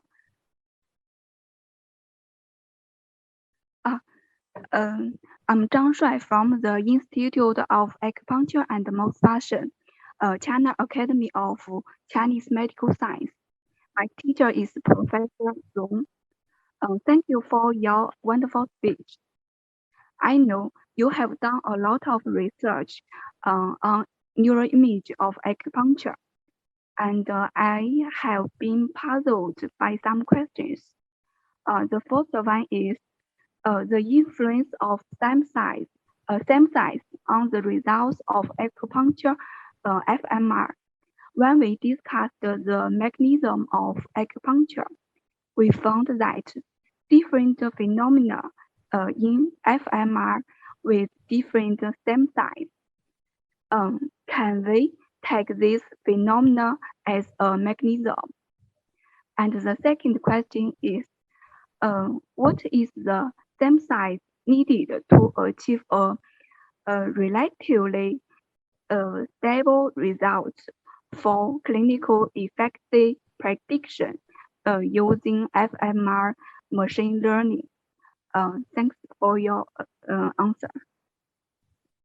Thank you for your interesting questions. For the first question, we can find that if you use a different, for example, if you select different diseases and use a different data analysis method, maybe you can find a different result. And I can say we can think in this way. Not only for the fMRI study, but also for all the kind of experimental or clinical study. With a different analysis method, we can get a different result. That's called the principle and the mechanism of different data analysis methods are different. So the result we can see in this way. It's just a responsibility for at this situation with this kind of analysis methods and with this kind of diseases. So this is why we should describe the method as in details to let the people know how the result was get. And I think this is the question of the first, the answer of the first question. And secondly, you can see the therapeutic effect prediction was rapidly developed in these decades. But maybe it is some it is a little bit far away from the clinical application. But I think with the rapid progress or development of the machine learning technologies and the accumulation of the clinical data, and it's not far away to use this method to predict the therapeutic effects of acupuncture. And in this way, we can improve the acupuncture efficacy more rapidly or more accurately. And for example, if a patient comes to the clinical acupuncture department for help, and if we can use some method to access how long and what kind of acupuncture method can be used for this kind of patients. And I think it's not only for the patient themselves to save the time and the cost of treatment, but also can greatly improve the both the efficiency and the efficacy. So I think it's not far away to use this method in the clinic. Thank you for your question. Okay, thanks. Okay, thank you. And your answer. Okay. Okay, thank you. Okay, there is a message from the board. So can you see Professor Zheng? A question from the University of Chengdu. His question is, as machine learning developers increasing complex. Can you see that? The question on the message board. On the message box? Okay, I can see that. The question is, as machine learning develops, increasing complex algorithm will be applied in this field. It implies that exploration of the deep information and the contribution of the TCM and the neuroscience will be complex. How to explain mechanism affects the understanding of the theory of traditional acupuncture. And I think this is a wonderful question. And as we know, the prediction is not used for the clinical practice, but also maybe it's important.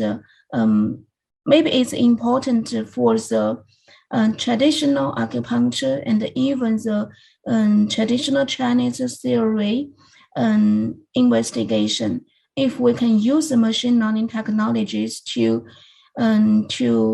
further investigate or explore the mechanism of the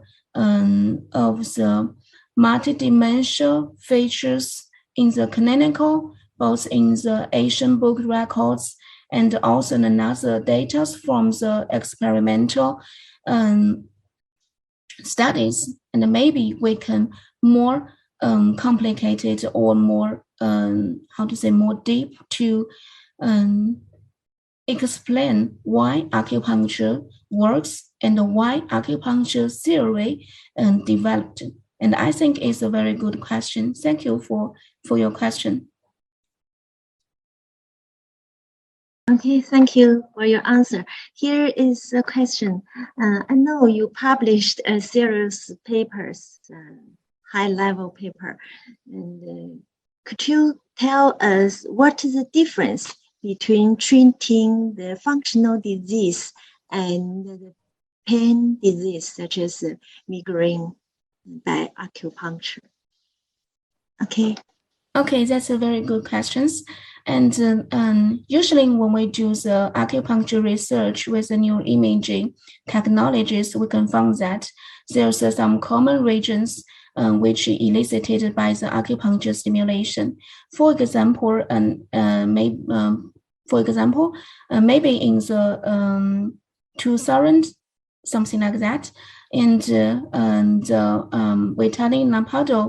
Professor Vitali Napado and his teams found that maybe the influence on the limbic system may be the important reason for the acupuncture stimulation. And in the studies, we also found that no matter the functional diseases and the pain disorders and even some organic disorders, patient will show some cerebral activity changes in the limbic systems. But based on the common regions responses to the acupuncture stimulation, different diseases has a different responses to the acupuncture stimulation. Maybe it's correlated to the two aspects. One is the characteristics of diseases. That means the cerebral activity changes and even the structural changes of after patient was different to that of the migraine patients. And secondly is that is an acupoint efficacy, and different acupoint elicited different cerebral activity changes. So combining the disease characteristics and the acupoint specificity, they consist the specific response to acupuncture treatment in different diseases. So I can see the neural image data can show us the common regions response to acupuncture stimulation, but also the different regions to the different diseases and the different acupoint stimulation. So that is the similarity and the differences of the acupuncture neuroimaging study results. Thank you.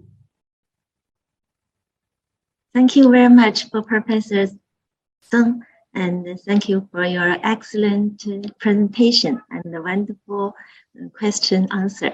Thank you. Thank you so much. Bye. Bye-bye. Okay. And time is to move to the last presentation. I'm very happy to be the last speaker and share our team achievement about the 2021 Beijing Science and Technology Award.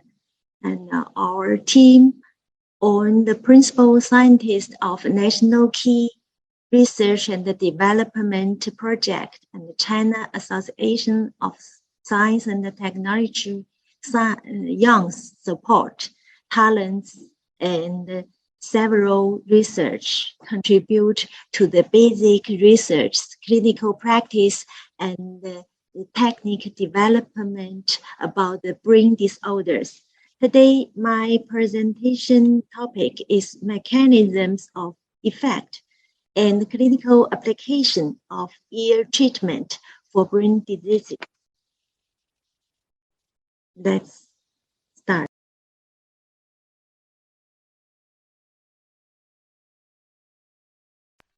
Ladies and gentlemen, dear colleagues, my name is Beijing Rong, who come from the Institute of Acupuncture and Moxibustion, China Academy of Chinese Medical Science.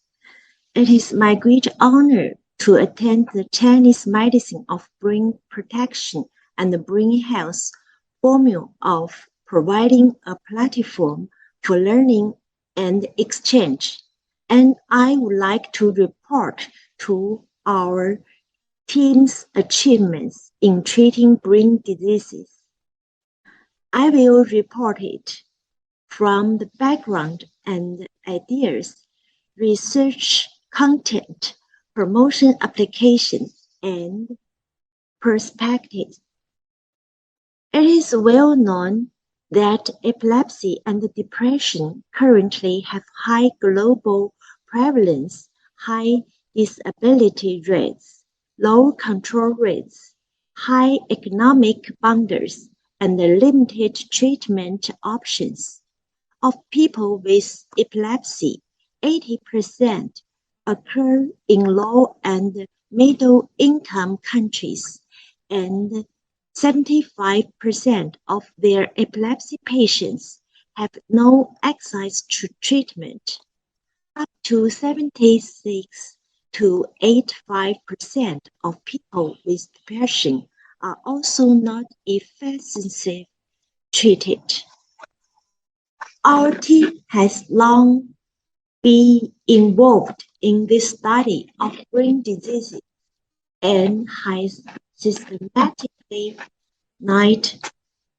classified literature to find recorders of acupuncture of the auricular, treatment of brain diseases. Auricular acupuncture has a long history to development, and a comprehensive summary of modern clinical practice has revealed that auricular stimulation can be widely used for the treatment of a variety of diseases, especially mental and emotional disorders, thus confirming the effectiveness of auricular acupuncture in the treatment of brain disorders has been established. Then, under the guideline of Chinese medicine's theory of the heart is the master of the mind, the treatment principle for epilepsy caused by spleen deficiency and phlegm blocked of the heart and mind, and the depression caused by failure of nourishment of the heart, failure of liver to convey and disperse and defend respectively. The treatment this principle for epilepsy and depression are nourishing the heart and tranquilizing the mind, resolving film and opening the orifice and relieve liver depression and calm your mind. This laid the theoretical foundation for the treatment of and for followed by year. Based on the above work, we began the painstaking exploration of new methods of auricular therapy for encephalopathy. In recent years, the United States Food Drug Administration approved cervical implantable vagus nerve stimulation for the treatment of refractory epilepsy and depression in 1997 and 2005, a modern medical technique that has inspired our team to some extent. However, there are some limitations in the application of this surgical therapy due to its inventive long-term carrying of foreign bodies in the body, high risk and economic factor, which makes it difficult to be effective, promoted, and used.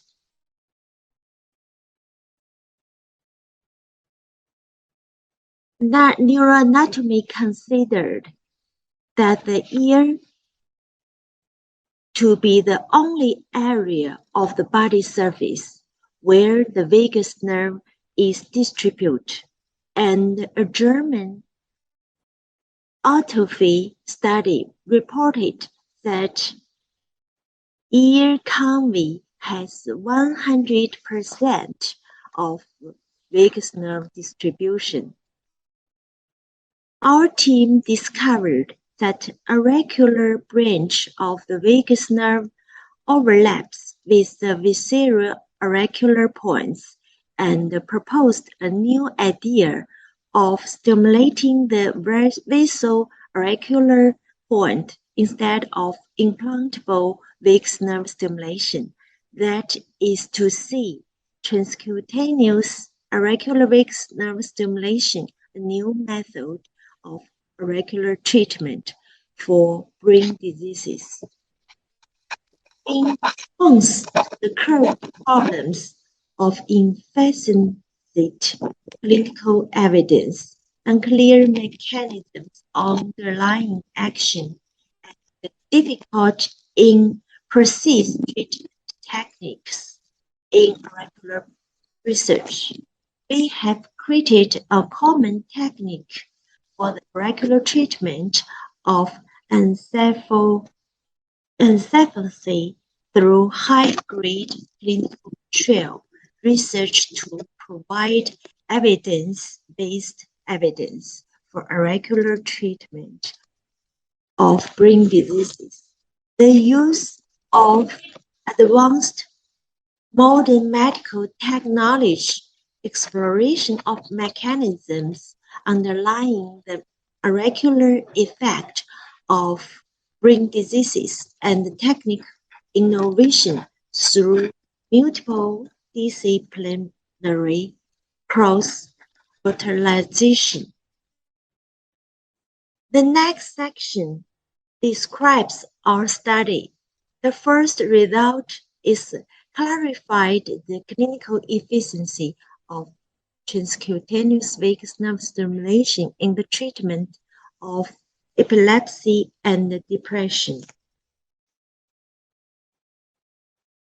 Firstly, our team conducted a multi-center RCT study of refractory epilepsy at National Epilepsy Center, Beijing Tiantan Hospital and Xuemin Hospital, Capital Medical University, where auricular electrical acupuncture stimulation was administered to 162 patients for 24 weeks, and the number of patients with no more than 50% reduction in seizure frequency reached 47%. Secondly, our team paper published in the Chinese Medical Journal was awarded the 2017 Asian Ascent Project on Outstanding Paper, demonstrate for the first time that the anti-epileptic efficiency of transcutaneous vagus nerve stimulation is similar to that of implantable vagus nerve stimulation. Subsequently, our team performed auricular electrical stimulation on 91 patients and confirmed for the first time the clinical effectiveness of transcutaneous vagus nerve stimulation in the treatment of depression by analyzing that Hamilton and anxiety score before and after treatment. Then, with the joint support of the Beijing Science and Technology Commission Brain Cognition and Brain Medical Field Project, CCSA Young Talent Support Project, and the major tracking project of Science and Technology Innovation Project of CCMS, our team demonstrated for the first time that the antidepressant efficiency of TVNS was similar to that of cetolophy and published the finding in journal Neuromodulation. So, long-term observation of depression patients, they have developed a method of acupuncture, deep learning, and multimodal mood analysis, and applied for a patent certificate for the invention. Meanwhile, during the COVID-19 epidemic, we conduct a multi-center RCT studies of auricular acupressure for the treatment of mood disorders in 975 cases of stressful events at various units in Beijing, Liaoning, Wuhan, and Hong Kong to improve the anxiety and the depression of home isolated. The second part of our research involved in the auricular branch of vagus nerve distributed in visceral auricular points was found to be connected to nucleus of solitary trace, which is the mechanism of its anti-epileptic and antidepressant effects. In terms of mechanistic studies, we have distributed morphological, physiological, and functional imaging techniques to observe both structurally and functionally the distribution of vagus nerve fibers in the auricular region of mammals that project directly to the nucleus of solitary trace.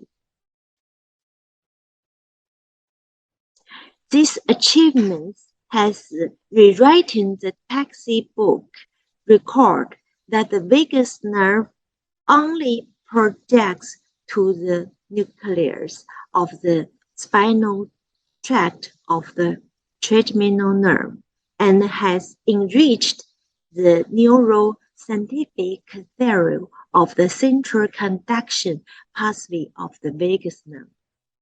Reviewed by Splinter's experimental acupuncture as an innovative breakthrough, the development of auricular acupuncture in traditional Chinese medicine. Our team basic research found that auricular vagus nerve stimulation enhanced the forming of solitary bundle nuclear neurons and inhibited the emission of epileptic waves in rats, providing a biological basis for the clinical application of this therapy.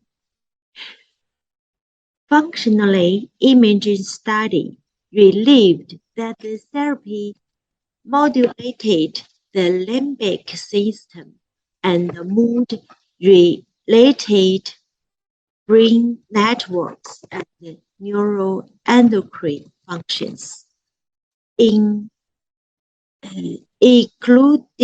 the mechanism of the antidepressant brain effects, and further identifying the anterior insulin as an early cortical predictive biomarker of antidepressant efficiency of auricular electrical stimulation in patients. Our study found that 20 Hz auricular electrical stimulation produced more effective antidepressant effects by modulating the hypothalamic pituitary and axis in the higher functional states. Another studies by our team demonstrate for the first time that the mechanisms underlying the action of the alpha-7 acetylcholine receptor and F-kappa-B signaling pathway mediating central anti-inflammation in the auricular cavity to combat depressant on a knockout model rat using the very tracer technique. The results were published in the Journal of Neuroinflammation. The third part of the research of our team is building digital, integrated, and wearable common technology of ear treatment on brain disorders. After 3 generations of technology upgrading, we have successfully developed the ear acupuncture vagus nerve electrical stimulation instrument with our intellectual property rights. Compared with conventional electrical acupuncture instruments, these instruments overcomes the defects of conventional electrical pulse that easily tolerant, solved the technical problems of traditional auricular therapy that are difficult to regulate, difficult to operate, and difficult to sustain, and achieves a technical breakthrough in material safety, non-invasive stimulation, and super parameter effectiveness. We have taken that independent intellectual priority, original core technology, and developed it in collaboration with the National Enterprise Central Batu, which now has a production line with an annual output of 100,000 instruments. According to the acceptance experts of the National Science and Technology Support Program, this project has reached an international achieved level in technological, original, and successful industrialized, and is typical example of medical industrial combination and scientific research transformation in the treatment of brain diseases by combining Chinese and Western medicine. Our team has published 55 papers, which include 23 SCI papers with total citation of 1,535. Our team also published 8 books, 1 with the National Publication Fund and 3 with the National Science and Technology Publication Fund. We have 15 patents and 2 medical drug certifications. TVS for brain disorders written into expert consensus. The technology was recommended by the government. We attend some exhibition in recent years. Our team has trained a training total than 2 billion people and conduct more than 800 volunteers consultations. The team research result formed an expert consensus and incubated 15 research projects.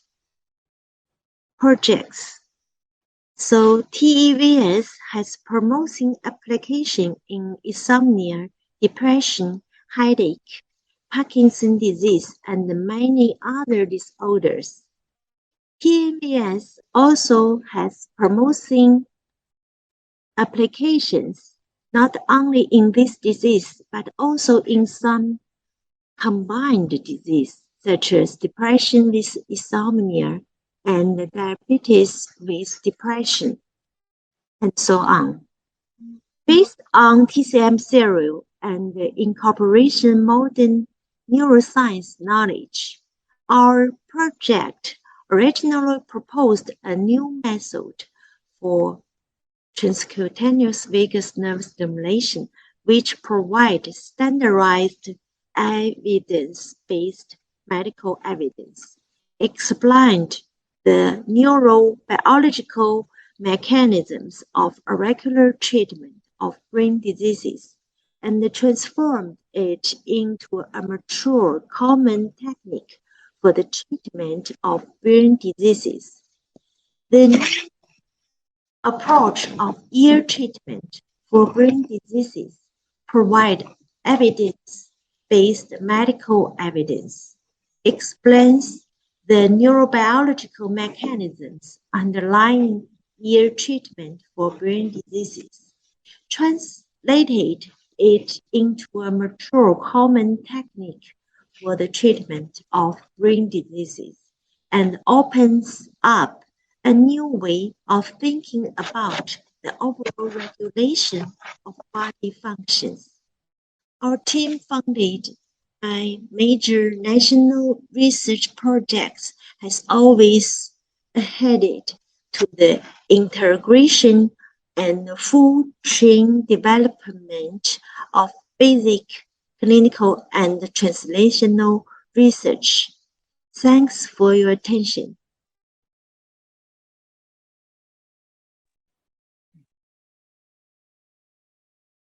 Now, the sub-forum on brain protection and brain health of TCM completed in accordance with the agenda, thanks to the project efforts for the joint efforts of the reporting experts and the staffs and the volunteers. Thank you again. As there is no friend to learn alone, communication is the treasure to keep knowledge alive and the leader of academic innovation. So we wish that you all the best, and we will meet again in the near future. So see you next time. Bye-bye.